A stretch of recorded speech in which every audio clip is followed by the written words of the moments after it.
Hello दोस्तों, साची के पापा की नई बीवी और क्या था साची का अतीत।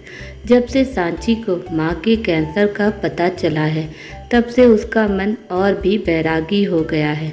हालांकि डॉक्टर ने कहा है कि उनके कैंसर का पूरी तरह से इलाज संभव है। इलाज चल भी रहा है, पर जाने क्यों उसका मन किसी भी चीज़ में नहीं लगता। सागर की बर्थडे पार्टी में ना चाहते हुए भी आना पड़ा उसे।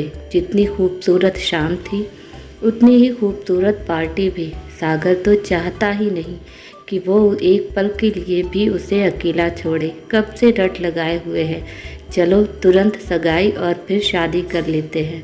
मैं तुम्हें और तुम्हारी माँ को इस हालत में अकेले नहीं छोड़ना चाहता। मगर साची जल्दी शादी करना तो दूर, सागर से शादी करने का फैसला तक नहीं कर पा रही है। इस बात को सागर जानता है, मगर जाने क्यों मानने को तैयार नहीं।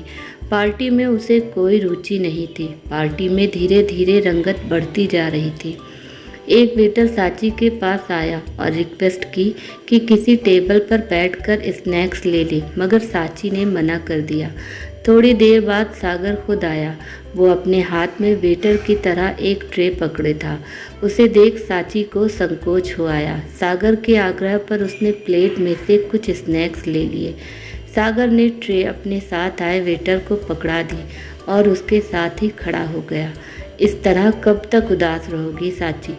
आओ बस तुम सबके बीच बैठो। क्या पता पार्टी में तुम्हें कोई ऐसा मिल जाए जिससे मिलकर तुम्हें खुशी हो, अच्छा लगे। प्लीज़।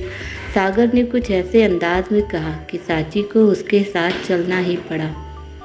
धीमे कदमों से चलती हुई वो अचानक बोल पड़ी, पता है सागर, मुझे ढलती हुई शाम का आकाश देखना बहुत अच्छा लगता है। सागर अचानक पलट गया। उसने खुशी से उसका हाथ पकड़ा और डाल की तरह घुमा दिया।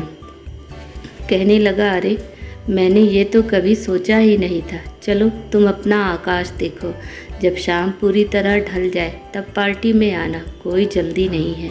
सागर ने ये बात कुछ इस अंदाज में कही कि साची को हल्की सी हंसी आ गई। ये हंसी बहुत हल्की सी थी, लेकिन उसने देखा कि सागर का चेहरा उसकी हल्की हंसी से खिल गया था। वो कहने लगा, आज तो मुझे बहुत खूबसूरत तोहफा मिला है। तुम्हारी इस हल्की हंसी का इससे भी बड़ा तोहफा ये कि तुमने अपने दिल की कोई बात मेरे साथ शेयर की। शुक्रिया साची। कहकर सागर चला गया। साँझ ढलने के बाद साची धीरे धीरे पार्टी के भीतर आ गई। अब तक सभी लोग आ चुके थे। चहल पहल बढ़ गई थी। तभी सागर उसे देखकर बड़ी ही नज़ाकत के साथ मुस्कुराया। उसकी इस मुस्कान में बहुत कुछ था, शुक्रिया, आभार, प्यार। इन सबसे बड़ी बात ये कि ये मुस्कान, ये आभार उसे कहीं से भी बनावटी नहीं लगता। पर क्यों उसका दिल नहीं मानता? क्यों उसका दिल सागर से एक दूरी बनाकर रखना चाहता है? क्या वो कभी अपने बचपन की यादों से खुद को अलग कर पाएगी? अपने अपार्टमेंट में पहुंचकर साची बिस्तर पर पसर गई। आज सागर के व्यवहार ने उसे अंदर तक छू दिया था। वो जानती थी कि सागर उसे टूट कर चाहता है, मगर जाने क्यों मानने को तैयार नहीं होती थी। कारण था उसका अतीत। उसने अपने मन में ये धारणा बना दी थी कि अमीर लोग जालिम होते हैं। सागर उसके पिता जैसा ही अमीर था। उसने देखा था किस तरह उसके अमीर पापा ने मम्मी की ज़िंदगी जहन्नुम बना दी थी। होश संभालने के साथ ही महसूस की थी मम्मी के साथ होने वाली नाइंसाफ़ियाँ। दादी, बाबा और पापा के ताने मम्मी को तंग किया करते थे। पापा धीरे धीरे माँ पापा का अतीत उसके सामने खुला। वो बड़ी होने से बहुत पहले समझदार हो गई थी और सब कुछ समझने लगी थी। उसकी माँ उसकी तरह ही अपूर्व सुंदरी थी। उनकी खूबसूरती पर फिदा होकर उसके पापा ने उनसे शादी की, जो बहुत ही रईस खानदान के थे। माँ मध्यम वर्ग की थी और उसके ससुराल में उसे हर समय ताने सुनने को मिलते थे। साची अपनी माँ के साथ होते अत्याचारों और मानसिक यातनाओं को देखते हुए बड़ी हुई। हालांकि उसके पिता या दादी बाबा ने कभी उसके साथ गलत व्यवहार नहीं किया, मगर अपनी ही माँ के साथ इतना गलत होते देख आखिर बच्चा देखेगा तो उस पर ख़राब असर ही पड़ेगा।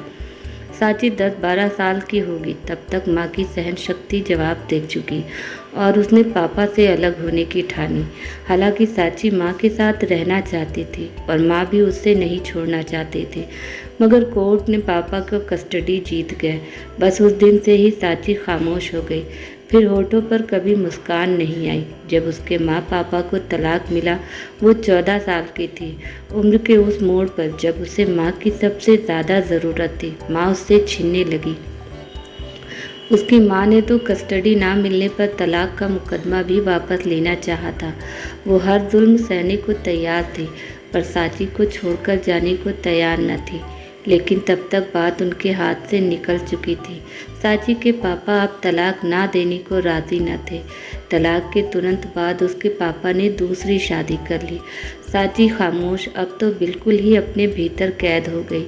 उसकी नई माँ पापा की तरह ही रईस खानदान की थी। वो उस पापा को बहुत पसंद थी। उसके सामने ही वो अक्सर एक दूसरे की बाहों में बंध जाते, तो कभी भी कहीं भी चुंबन आदि से अपना प्रेम जताने लगते।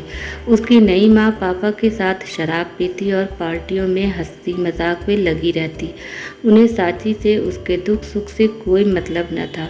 इतने बड़े घर में सांची तन्हा और उदास रहती तो सागर ही उसका सहारा होता। सागर का बंगला उसके पिता के बंगले के बगल में था। दोनों तब से दोस्त थे जब से दोस्ती का मतलब भी नहीं जानते। कोर्ट ने माँ को जितना भी अधिकार दिया, वो उससे मिलती रहती थी। अक्सर रोती रहती कि मुझे कुछ और सहन कर लेना चाहिए था ताकि मैं तुम्हारे पास रहती। मगर सांची माँ के फैसले की कद्र करती। वो कहती कि तुम जितना समय मेरे साथ बिताने आ जाती हो, उसमें मैं अपने दिल की सब बातें तुमसे कह लेती हूँ। इसलिए तुम चिंता मत करो, तुम्हें इस नरक में आने की ज़रूरत ही नहीं। जैसे ही सांची 18 बरस की हुई, वैसे ही अपनी माँ के पास वापस